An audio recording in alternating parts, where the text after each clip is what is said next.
Hello everyone. तो आज हम लोग बात करने वाले हैं चाइना के परमाणु बम के बारे में। जैसे कि यहाँ पे न्यूज़ में आई हुई है, इससे रिलेटेड कुछ खबर, उसको आज हम लोग इस वीडियो में देखने वाले हैं। सबसे पहले क्या खबर आई उसे देख लेते हैं। जैसे कि यहाँ पे बोला गया है कि अमेरिका जो है यहाँ पे दावा करता है कि चीन ने 2020 में छिप करके जो है न्यूक्लियर टेस्ट किया था। 6 साल में यहाँ पे बताया गया है कि उसके पास लगभग जो है 400 जो हथियार है, परमाणु हथियार, वो बनाए गए हैं। और यहाँ पे ये भी बोला गया है कि 2030 तक 1000 तक ये पहुँच सकता है। अब हम लोग बात करेंगे इसके कुछ मुख्य बिंदुओं के बारे में। जैसे कि यहाँ पे परमाणु हथियार को लेकर के अमेरिका और चीन में तनाव उत्पन्न हो रहा है। 6 साल पहले 2020 में यहाँ पे बोला गया था कि जो सीक्रेट न्यूक्लियर टेस्ट का आरोप जो है वो चीन के ऊपर लग रहा है। अमेरिकी विदेश विभाग के जो यहाँ पे सचिव है क्रिस्टोफर, यहाँ पे जो है उन्होंने यहाँ पे कहा है कि जो 22 जून 2020 का जो समय था, उस समय यहाँ पे जो एक स्थान है लोप नूर, यहाँ पे चीन के पश्चिमी इलाके का ये भाग है। तो यहाँ पे अंडरग्राउंड न्यूक्लियर टेस्ट का सेंटर पर जो यहाँ पे विस्फोट किया गया था। ये यहाँ पे जो है अमेरिकी विदेश विभाग के सचिव का बयान है। यहाँ पे उन्होंने कहा है कि 2020 से अब तक लगभग जो है बहुत सारे हथियार बन चुके हैं। जैसे कि पहले 200 था, लेकिन अब वो 600 के आसपास हो गया है। और ऐसा संभावित यहाँ पे बोला गया है कि 2030 तक में ये 1000 तक भी पहुँच जाएगा। अमेरिका के यहाँ पे दावा है कि चीन अपने परमाणु का जो यहाँ पे खजीरा है उसका विस्तार कर रहा है। अमेरिका और रूस जो है यहाँ पे देखा जाए तो उनके बीच में एक समझौता हुआ था, न्यू स्टार्ट संधि। वो इन दिनों अब ख़त्म हो चुका है। ये फरवरी में ही ख़त्म हो गया, ये 2026 में ही। परमाणु हथियारों पर यहाँ देखा जाए तो शक्तियों पर सीमाएं जो थी अब वो भी हट गई है। चीन का यहाँ पे बयान आता है कि अमेरिका जो है वो ख़तरनाक हथियारों को सीमित करने की मांग कर रहा है और यहाँ पे जो है उसके ऊपर आरोप भी लगा रहा है। अब हम लोग बात करेंगे यहाँ पे परमाणु अप्रसार संधि के बारे में। जैसे कि यहाँ पे ये परमाणु अप्रसार संधि जो था, इससे लाया गया था हथियारों के प्रसार को रोकने के लिए। ये करीब जो है 1990 में इसे लागू किया गया था और ये अंतर्राष्ट्रीय स्तर की संधि थी। परमाणु ऊर्जा के शांतिपूर्ण उपयोग के लिए इसे यहाँ पे शामिल किया गया था। धीरे धीरे परमाणु जो है इसके अंतर्गत निरस्त्रीकरण हो जाती है। लेकिन यहाँ पे एक ये बहुत ही बड़ी बात है कि ये केवल 5 देशों में ही शामिल होता है। अमेरिका, रूस, चीन, फ्रांस और ब्रिटेन, इन 5 देशों के ही बीच में ये संधि जो है वो हुई थी। यहाँ पे एक बहुत ही बड़ा ये पॉइंट है कि भारत का जो यहाँ पे देखा जाए तो हस्ताक्षर नहीं किया गया है। अब हम लोग बात करेंगे ये न्यू स्टार्ट संधि के बारे में कि ये क्या है। सबसे पहले तो ये अमेरिका और रूस के बीच में लाया गया था। परमाणु हथियारों को कंट्रोल करने के लिए यहाँ पे एक समझौता था। इसका मकसद जो था वो था हथियारों की संख्या पर कानूनी सीमा लगाना।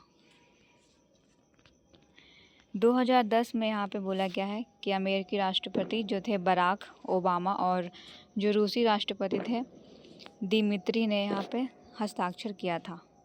2011 में इसे लागू किया गया था। शुरू में जब इसे लागू किया गया था तो वो केवल यहाँ पे 10 साल के लिए ही लागू किया गया था, लेकिन देखा जाए तो 2021 में इसमें 5 साल जो है उसे और बढ़ा दिया गया था। फिर जो है अब ये फरवरी जो 2026 है हम लोग का, इसमें अब ये समाप्त हो गया है। यहाँ पे अब हम लोग बात करेंगे हथियार सीमा के बारे में। जैसे कि यहाँ पे संधि के यहाँ पे हिसाब से 1550 से ज़्यादा परमाणु के बारे में यहाँ बोला गया है कि वॉर हेड्स नहीं रख सकते हैं। अब हम लोग बात करेंगे इसके दूसरे पॉइंट के बारे में, वो है तैनात लॉन्चर और बॉम्ब्स के बारे में। जैसे कि यहाँ पे 700 तैनात परमाणु हथियार की अनुमति यहाँ पे दी गई है। यहाँ पे हम लोग बात करेंगे इसके यहाँ पे अगला पॉइंट है कुल लॉन्चर के बारे में। जैसे कि यहाँ पे 800 लॉन्चर और हैवी मेंबर्स की सीमा यहाँ पे दी गई है। अब हम लोग बात करेंगे यहाँ पे CTBT के बारे में, जैसे कि व्यापक परमाणु परीक्षण प्रतिबंध संधि क्या है। जैसे कि यहाँ पे 1996 का एक संधि है ये। किसी भी स्थान पर जैसे कि हवा, पानी, ज़मीन के नीचे विस्फोट या परीक्षण पर यहाँ पे रोक लगाया गया है इस संधि के तहत। इसका उद्देश्य जो है वो है परमाणु हथियारों के विकास को रोकना। भारत ने इस पर हस्ताक्षर नहीं किया है। अब यहाँ पे हम लोग बात करेंगे ट्रम्प की मांग के बारे में कि यहाँ पे ट्रम्प का क्या मांग है। जैसे कि अमेरिका, रूस और चीन के बीच 3 तरफ का यहाँ पे समझौता जो है वो हुआ है। भारत के पास परमाणु, जैसे कि यहाँ पे बोला गया है कि 180 परमाणु जो है यहाँ पे हमारे पास है। 2023 में ये लगभग 172 था, लेकिन अब यहाँ पे 180 हो गया है। अब जो यहाँ पे देखा जाए तो जो कैन स्ट्राइक मिसाइल जो है वो टेक्नोलॉजी भी यहाँ पे शामिल हो रही है। चीन के परमाणु हथियार जो है वो बढ़ाने के बहुत ही मुख्य कारण यहाँ पे दिए गए हैं, जैसे कि महाशक्ति बनने का लक्ष्य। चीन अपने आप को यहाँ पे प्रभाव रूप में यहाँ पे जो है शामिल करना चाहता है। अगला पॉइंट है आधुनिकीकरण। साथ में यहाँ पे अगला पॉइंट है वो है सैन्य शक्ति का विस्तार। और अगला पॉइंट है हमारा अमेरिकी प्रभाव को चुनौती। ये कुछ कारण है जिसके कारण जो है चीन अपना परमाणु हथियार यहाँ पे बढ़ाना चाहता है। अब हम लोग बात करेंगे कि अमेरिका पर क्या प्रभाव पड़ेगा। जैसे कि सामरिक संतुलन बिगड़ना। अमेरिका का जो है इस चीन के अगला कारण हम लोग यहाँ पर देख सकते हैं वो है नई हथियारों की दौड़। साथ में यहाँ पे क्षेत्रीय प्रभुत्व और ज़बरदस्ती ये भी शामिल है। तकनीकी चुनौती, जैसे कि यहाँ पे चीन का एक यहाँ पे DF-26 ये परमाणु हथियार है जिससे अमेरिका जो है वो लगभग प्रभावित हो रहा है। अब हम लोग बात करेंगे इसके कुछ वैश्विक स्तर पर प्रभाव के बारे में। जैसे कि यहाँ पे सुरक्षा संतुलन में बदलाव।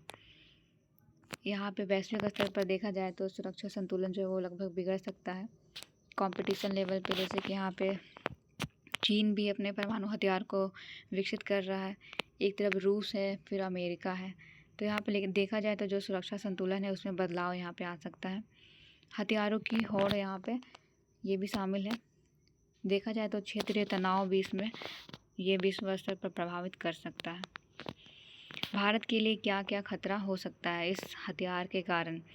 जैसे कि यहाँ पे सामरिक असमानता और परमाणु दबाव ये भारत के लिए एक चुनौती बन सकती है। भारत की जो यहाँ पे देखा जाए नो फर्स्ट नीति जो है इसके ऊपर भी यहाँ पे प्रभावित हो सकता है। अब हम लोग यहाँ पे बात करेंगे ये नो फर्स्ट यूज़ जो नीति है वो क्या है। जैसे कि यहाँ पे देखा जाए तो सबसे पहले इसे रक्षा नीति के तहत लाया गया था। कोई भी देश अगर परमाणु सशस्त्र देश के खिलाफ पहले परमाणु हथियार का प्रयोग करता है तो उस पर यहाँ पे प्रतिबंध लगाने के लाया गया था, ताकि वो पहले यहाँ परमाणु हथियार का प्रयोग ना करे। आधिकारिक रूप से भारत इसमें हिस्सा लिया हुआ है।